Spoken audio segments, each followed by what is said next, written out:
પરિત્રાણાય સાધુનાં વિનાશાય ચ દુષ્કૃતાં ધર્મ સંસ્થાપનાય સંભવામિ યુગે યુગે.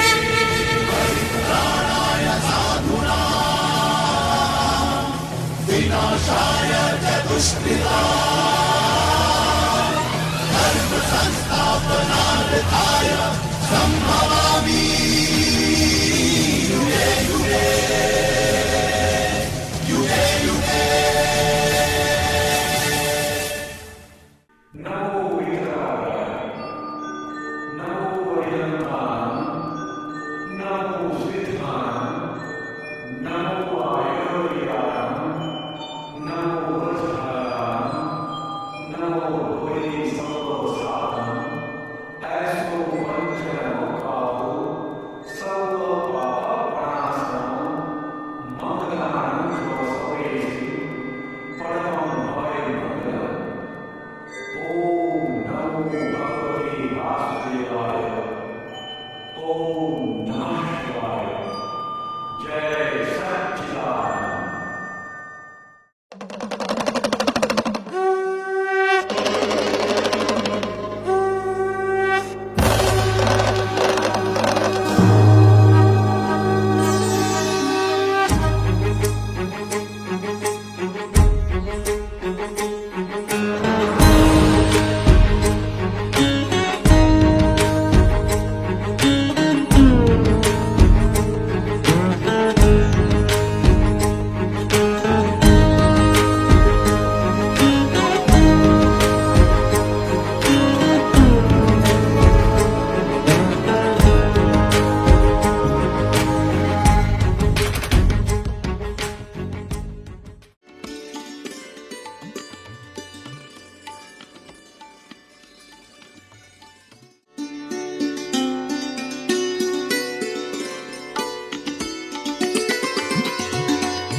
વર્તમાન અવસર્પિણી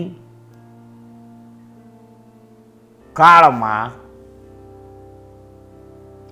જંબુ દ્વીપના ભરત ક્ષેત્રના ભારત દેશમાં જન્મેલા 23મા નંબરના શ્રી પાર્શનાથ ભગવાનને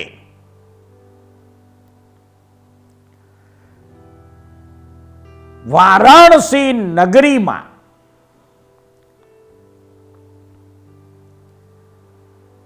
અઠ્ઠમ તપ સમયે ઘાતકી વૃક્ષ નીચે મારવાડી તિથિ ચૈત્ર વદ ચોથ અને ગુજરાતી તિથિ ફાગણ વદ ચોથના દિવસે કેવળ જ્ઞાન પ્રગટ થયેલ. કેવળ જ્ઞાન થતાની સાથે જ કુદરતી કાળ રચનાના નિયમ અનુસાર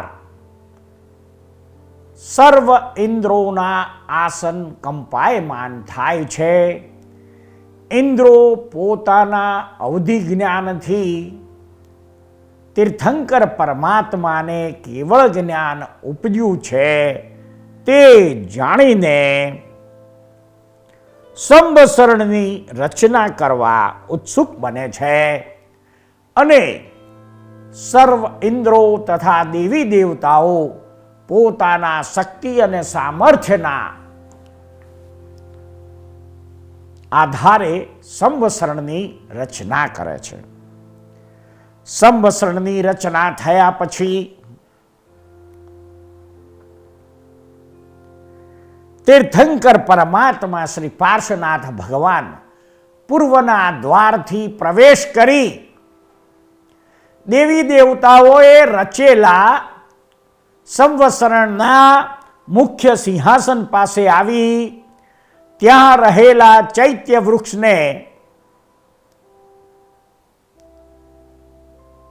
પ્રદક્ષિણા કરી નમો તીર્થાય નમઃ અથવા નમો તિથ્થત્સ બોલી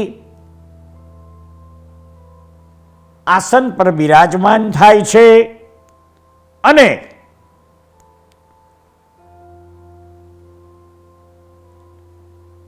અર્ધમાગધી ભાષામાં, માલકોશ રાગમાં અને 35 ગુણોથી યુક્ત એવી પ્રત્યક્ષ સરસ્વતી સ્વરૂપ દિવ્ય વાણીમાં દેશના આપે છે.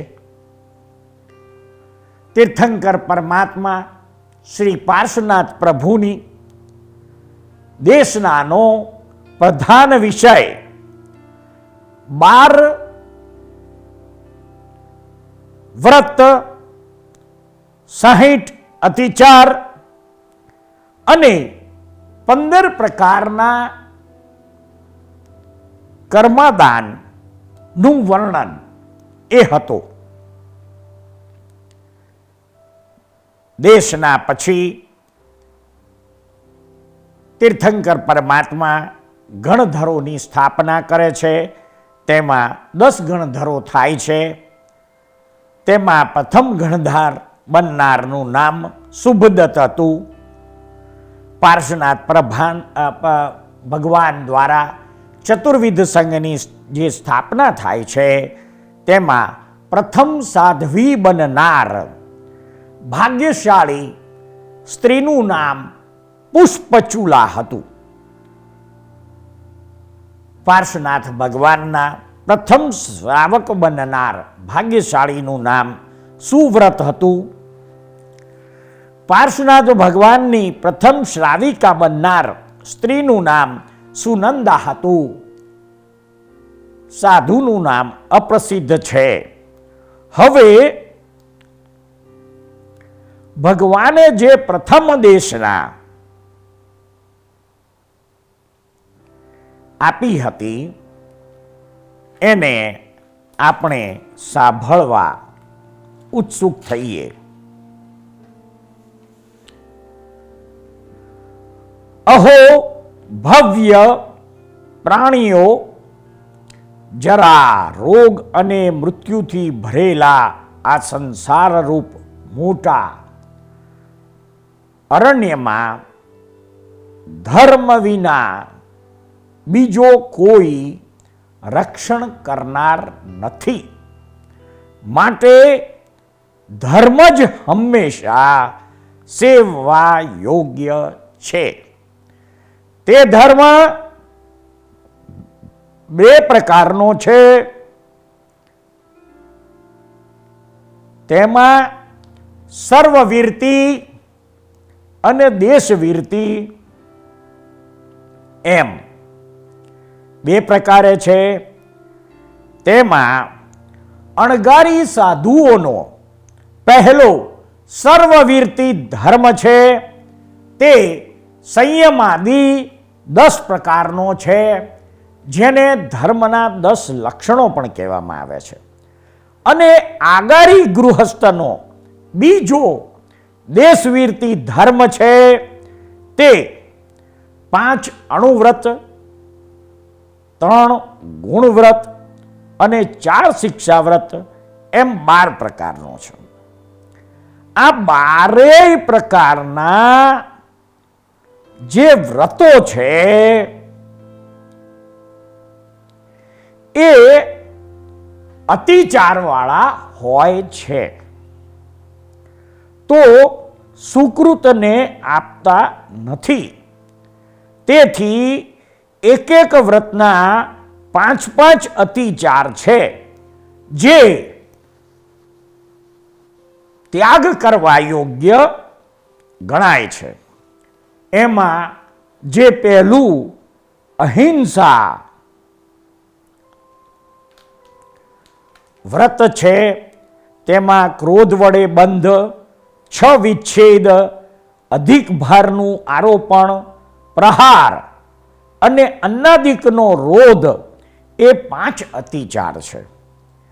બીજું વ્રત સત્ય વચન, સાચું બોલવું, તેના મિથ્યા ઉપદેશ, સહસા અભ્યાખ્યાન, ગુહ્ય ભાષણ, વિશ્વવાસીએ કહેલા રહસ્યનો ભેદ અને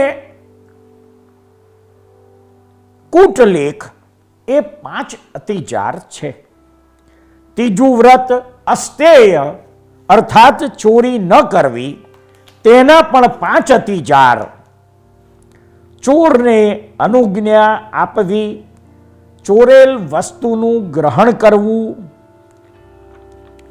શત્રુ રાજ્યનું ઉલ્લંઘન કરવું, પ્રતિરૂપ વસ્તુનો ભેળ સંભેળ કરવો અને માન માપ તોલ ખોટા રાખવા, એ 5 અતિચાર છે.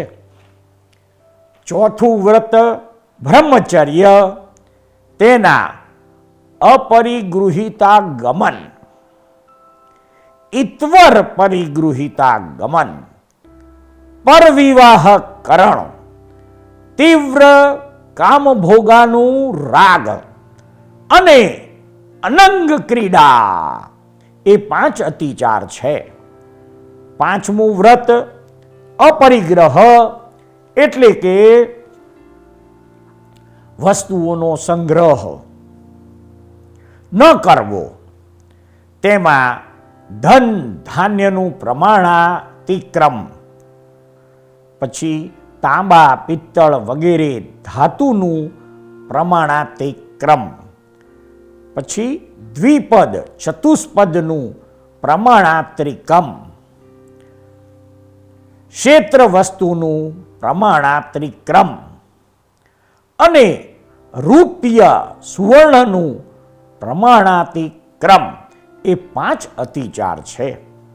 તે અતિચાર અનાજના નાના મોટા માપ કરવાથી, તામ્રાદિકના ભાજનો નાના મોટા કરવાથી, દ્વિપદ ચતુષ્પદના ગર્ભધારણ વડે થયેલ વૃદ્ધિથી કે ઘર અથવા ક્ષેત્ર વચ્ચેની ભીત અથવા વાડ કાઢી નાખીને એકત્ર કરી દેવાથી અને ચાંદી અથવા સોનું સુવર્ણ કોઈને આપી દેવાથી લાગે છે, પણ તે વ્રત ગ્રહણ કરનારને લગાડવા યોગ્ય નથી. સ્મૃતિ ન રહેવી, ઉપર નીચે અને તિરછા ભાગે જવાના કરેલા પ્રમાણનું ઉલ્લંઘન કરવું અને ક્ષેત્રની વૃદ્ધિહાનિ કરવી, એ 5 છઠ્ઠા દિગ્વીરતી વ્રતના અતિચાર છે. સચિત ભક્ષણ, સચિતના સંબંધવાળા પદાર્થનું ભક્ષણ, તુચ્છ ઔષધિનું ભક્ષણ તથા અપક્વ અને દુષ્પક્વ વસ્તુનો આહાર, એ 5 અતિચાર ભોગોપભોગ પ્રમાણ નામના 7મા વ્રતના છે. એ અતિચાર ભોજન આશ્રી ત્યાગ કરવાના છે અને બીજા 15 કર્મથી ત્યાજવાના છે, એટલે કે ત્યાગ કરવાના છે. તેમાં ખર કર્મનો ત્યાગ કરવો, એ ખર કર્મ 15 પ્રકારના કર્મદાન રૂપ છે. તે આ પ્રમાણે અંગાર જીવિકા, વન જીવિકા, સકટ જીવિકા, ભાટક જીવિકા, સ્ફોટક જીવિકા, દંત વાણિજ્ય, લાક્ષ વાણિજ્ય, રસ વાણિજ્ય, કેશ વાણિજ્ય, વિષ વાણિજ્ય, યંત્ર પીડા, નિર્લાંછન, અસતી પોષણ, દવદાન અને સરસોષ, એ 15 પ્રકારના કર્માદાન કહેવાય છે. અંગારાની ભઠ્ઠી કરવી, કુંભાર લુહાર તથા સુવર્ણકાર સોની બનવું, ચૂનો તથા ઈંટો પકવવી, એ કામો કરીને જે આજીવિકા કરવી, તે અંગાર જીવિકા કહેવાય છે. છેદેલા કે વગર છેદેલા વનના વૃક્ષોના પત્ર એટલે કે પાંદડા, પુષ્પ એટલે કે ફૂલો અને ફળને લાવીને વેચવા અને અનાજ દળવું ખાંડવું એ કામ કરીને જે આજીવિકા તે વનજીવિકા કહેવાય છે. શકટ અર્થાત બળદગાડા અને તેના પૈડા ધરી વગેરે અંગને ઘડવા ખેડવા અને વેચવા એથી જે આજીવિકા કરવી તે શકટ જીવિકા કહેવાય છે. ગાડા બળદ પાડા ઊંટ ખર ખચ્ચર અને ઘોડાઓને ભાડે આપી ભાર વહન કરાવીને તેના વડે જે આજીવિકા કરવી તે ભાટક જીવિકા કહેવાય છે. સરોવર તથા કૂવા વગેરે ખોદવા અને શિલા પાષાણને ઘડવા એમ પૃથ્વી સંબંધી જે કોઈ આરંભ કરવા તે વડે આજીવિકા કરવી તે સ્ફોટ જીવિકા કહેવાય છે. પશુઓના દાંત વાળ નખ ચામડી હાડકાં અને રૂવાડા વગેરે તેના ઉત્પત્તિ સ્થાનેથી ગ્રહણ કરીને તે ત્રસ અંગોનો જે વ્યાપાર કરવો તે દંત વાણિજ્ય કહેવાય છે. લાખ મનસીલ ગળી ધાવડી અને ટંકણખાર વગેરે વસ્તુઓનો જે વ્યાપાર કરવો તે પાપના ગૃહરૂપ લાક્ષ વાણિજ્ય કહેવાય છે. માખણ ચરબી મધ અને મદિરા વગેરેનો વ્યાપાર કરવો તે રસ વાણિજ્ય કહેવાય છે. અને બે પગવાળા મનુષ્યાદિ અને ચાર પગવાળા પશુ આદિનો જે વ્યાપાર કરવો તે કેશ વાણિજ્ય કહેવાય છે. કોઈ પણ જાતનું ઝેર કોઈ પણ જાતનું શસ્ત્ર હળ યંત્ર લોહ અને હરિતાળ વગેરે જીવિતનો નાશ કરનારી વસ્તુઓનો જે વ્યાપાર કરવો તે વિષ વાણિજ્ય કહેવાય છે. તલ શેરડી સરસવ અને એરંડ વગેરે જળયંત્રાદિક યંત્રોથી પીલવા તથા વૃક્ષના પાંદડામાંથી તેલ અત્તર કાઢીને તેનો જે વ્યાપાર કરવો તે યંત્રપીડા કહેવાય છે. પશુઓના નાક વિધવા ડામ દઈને તેને આંકવા મુશકછેદ એટલે કે ખાંસી કરવા પૃષ્ઠભાગને ગાળવો અને કાન વગેરે અંગ વિધવા તે નીલાંછન કર્મ કહેવાય છે. દ્રવ્યને માટે મેના પોપટ મારજાર અર્થાત બિલાડી કૂતરા કૂકડા અને મોર વગેરે પક્ષીને પાળવા પોષવા અને દાસીઓનું પોષણ કરવું તે અસતી પોષણ કહેવાય છે. વ્યસનથી અથવા પુણ્ય બુદ્ધિથી એમ બે પ્રકારે દાવાનળનું આપવું તે દવદાન કહેવાય છે. અને સરોવર નદી તથા દ્રહો વગેરેના જળને શોષી લેવાના ઉપાય કરવા તે સરશોષ કહેવાય છે. આ પ્રમાણે 15 કર્મદાન સમજવા અને તેનો ત્યાગ કરવો. સંયુક્ત અધિકરણતા ઉપભોગ અતિરિક્તતા અતિ વાચાળતા કૌકુચી અને કંદર્પચેષ્ટા એ 5 અનર્થદંડ વિરમણ નામના 8મા વ્રતના અતિચાર છે.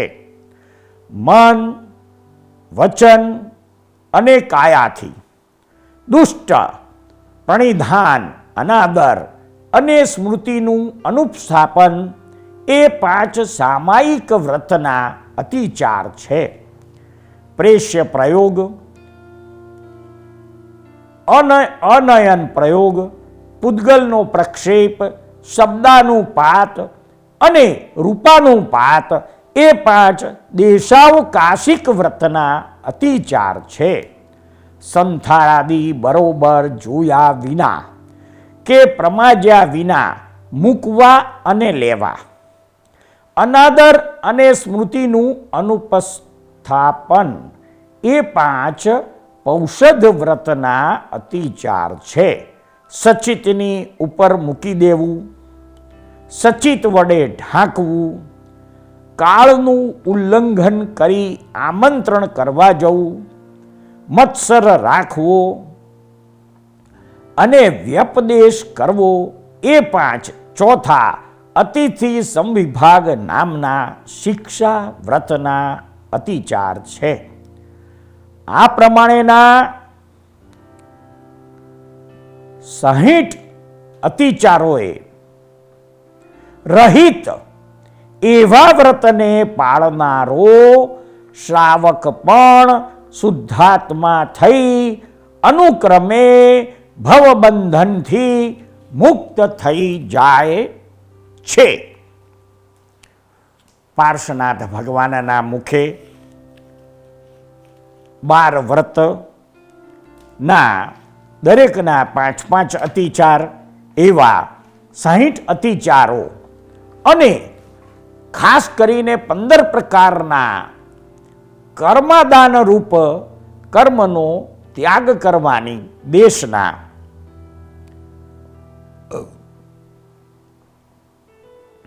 નીકળી તે આપણે સાંભળવા સહજ પ્રયાસ થયો. હવે લોકભોગ્ય ભાષામાં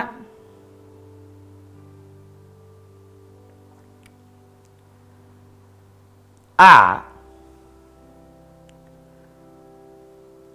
કર્મ સંબંધી થોડીક વાતો આપણે સમજીએ કે સંધ્યાકાળે કયા 4 પ્રકારના કર્મોનો ત્યાગ કરવો જોઈએ. તો કે ભાઈ સંધ્યાકાળે આહાર ન કરવો, નિંદ્રા એટલે ઊંઘવું નહીં, મૈથુન એટલે કામવાસના રૂપ વિષય ભોગવવા નહીં, અને ચોથો સ્વાધ્યાય કરવો નહીં. તો કે સંધ્યાકાળે આહાર લેવાથી એટલે કે કોઈ પણ પ્રકારનો ખોરાક ખાવાથી શરીરમાં વ્યાધિ ઉત્પન્ન થાય છે. સંધ્યાકાળે ઊંઘવાથી ધનનો નાશ થાય છે. સંધ્યાકાળે મૈથુન કરવાથી દુષ્ટ ગર્ભ ઉત્પન્ન થાય છે. અને સંધ્યાકાળે સ્વાધ્યાય કરવાથી મૃત્યુ પણ સંભવિત બને છે. માટે સંધ્યાકાળે આ 4 પ્રકારના કર્મોનો ત્યાગ કરવો જોઈએ. હવે આ સ્થૂલ કર્મ અને સૂક્ષ્મ કર્મ વિશે આપણે સમજીએ. સ્થૂલ કર્મો એટલે કે 5 ઇન્દ્રિયોથી અનુભવમાં આવતા કર્મો. આ સ્થૂળ કર્મોનું ફળ અહીંને અહીં જ ભોગવાઈ જાય છે. અને સૂક્ષ્મ કર્મ જે દેખાય નહીં, તેના માલિકને ખબર ન પડે, તે કર્મનું ફળ આવતા ભવે ભોગવાય છે. સ્થૂલ કર્મો ડિસ્ચાર્જ સ્વરૂપે છે અને મહી અંદર નવા ચાર્જ થઈ રહ્યા છે, તે સૂક્ષ્મ કર્મો છે.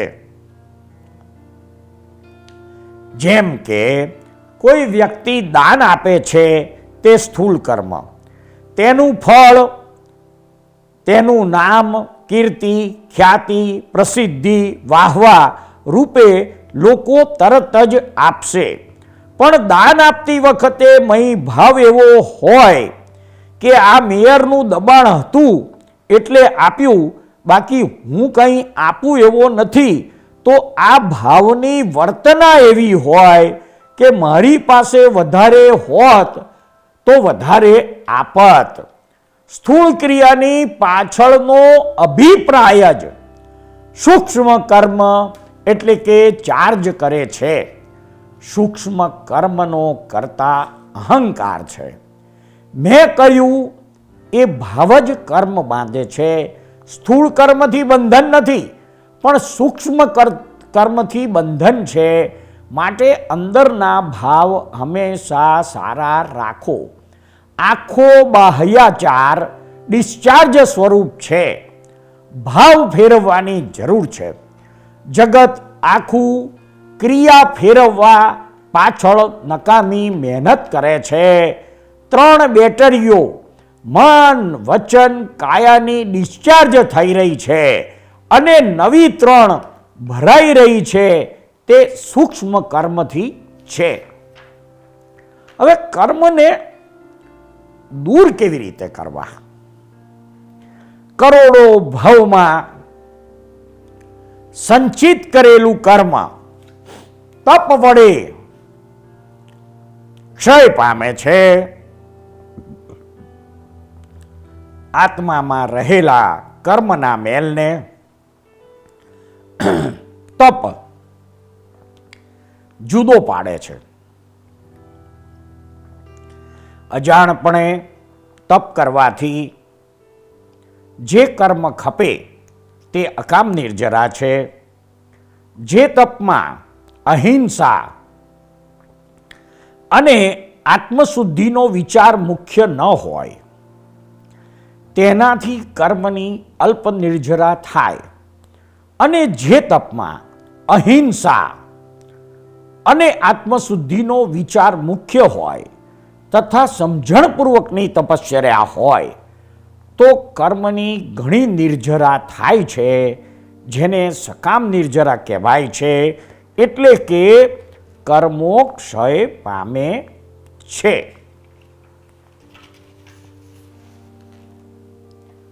કર્મના નાશનો ક્રમ કયો છે? તો કે સૌથી પહેલા મોહનીય કર્મનો નાશ થાય, પછી જ્ઞાનાવરણીય, પછી દર્શનાવરણીય અને અંતરાય કર્મ. એ ત્રણેયનો નાશ એક સાથે થાય છે. પછીથી બાકીના 4 અઘાતી કર્મોનો એક સાથે ક્ષય થાય છે. 8 કર્મોનો ક્ષય થઈ જવાથી આત્મા સિદ્ધ ભગવાન કહેવાય છે. સિદ્ધ ભગવાન 8 કર્મોથી રહિત હોય છે. કર્મ કયા કયા ઉપાયથી નષ્ટ થાય છે? તો કે નિજ શુદ્ધાત્માના અનુભવના બળથી કર્મ સ્વયં અકર્મ થઈ જાય છે.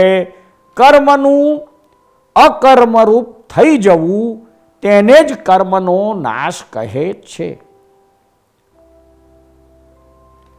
હવે કર્મ સંબંધી કર્મ સત છે તો તેનો નાશ કેવી રીતે થઈ શકે?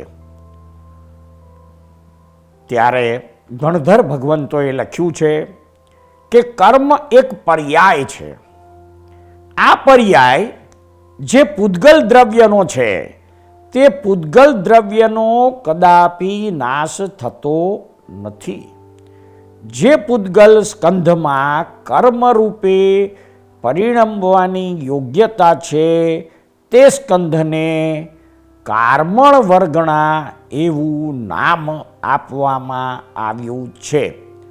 આ કાર્મણ વર્ગણાઓ કર્મ પર્યાય રૂપે પરિણમે છે અને તે કર્મ પર્યાય તે રૂપે ન રહેતા અકર્મ રૂપે પણ થઈ જાય છે. પૂર્વ 4 ઘાતિયા કર્મ રૂપે પરિણમેલી વર્ગણાઓ કર્મ પર્યાયને છોડીને અકર્મરૂપ થઈ જાય છે અને પછી ભવિષ્યમાં કદાપી તે કર્મ પર્યાય રૂપે થઈ શકતી નથી. આ જ કર્મનાશનો અભિપ્રાય છે એમ શ્રી અરિહંત ભગવાને કહ્યું હતું અને ગણધર ભગવંતોએ આગમમાં લખ્યું હતું. હવે કર્મના કયા રૂપે પરિણમવું તે તેનો નાશ કહેવાય. તો આ વસ્તુ પણ સમજવા જેવી છે. કર્મણ વર્ગણાઓનું આ કર્મરૂપ અવસ્થાથી છૂટી જઈને અકર્મત્વ રૂપ અવસ્થામાં આવી જવું તેને કર્મનો નાશ કહે છે. આગળ ઉપર નિષ્કર્મ અવસ્થા થયા પછી કર્મોની ઉત્પત્તિ જ ન થવી તેને અહીં મનુષ્ય રૂપથી કર્મનો નાશ સમજવો. કર્મના ફળ કેવી રીતે મળે છે તે જાણીએ. કર્મનો બંધ થઈ ચૂકે છે પછી કેટલોક સમય તે કર્મને પાકતા લાગે છે. એ સમયને અબાધા કાળ કહે છે. જો એક કોડાકોડી સાગરોપમની સ્થિતિ પડે તો 100 વર્ષ પાકવામાં લાગે છે. એ હિસાબે ઓછી સ્થિતિમાં ઓછો સમય લાગે છે. કોઈ કર્મોની અબાધા એક પલક માત્ર સમયે જ હોય છે. બંધાયા પછી એક આવલી પછી ઉદયમાં આવે છે. આવતા કર્મને અટકાવવા તેનું નામ સંવર છે. જીવ કર્મ મુક્ત કેવી રીતે થઈ શકે?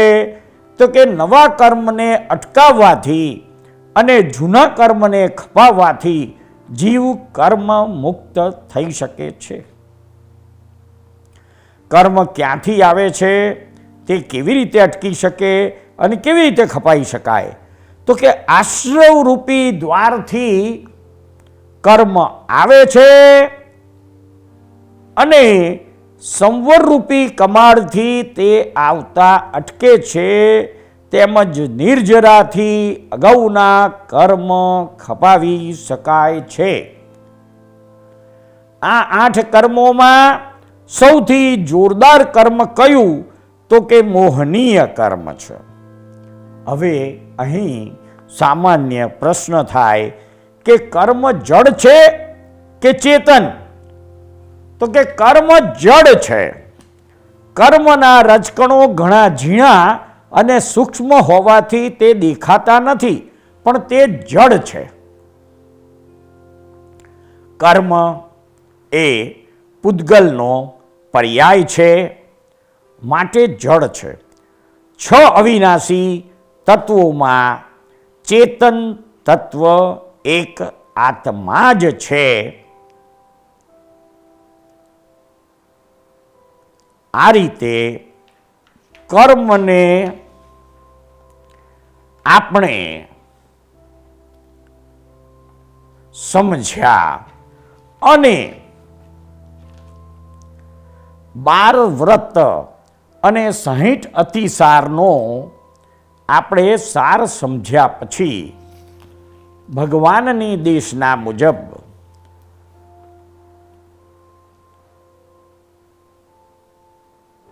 યતિ ધર્મ અને શ્રાવક ધર્મની વાત અહીં પૂરી થાય છે.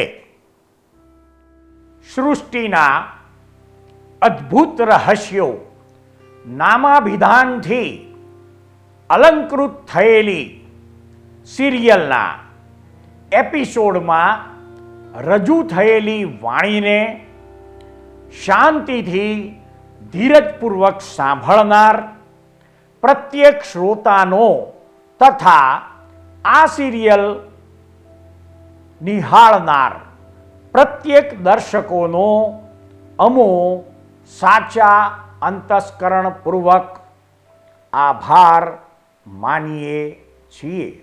જય સચ્ચિદાનંદ.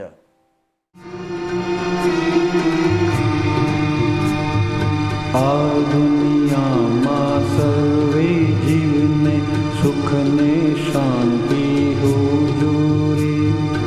આ દુનિયામાં સર્વે જીવને સુખ ને શાંતિ હુજૂરી.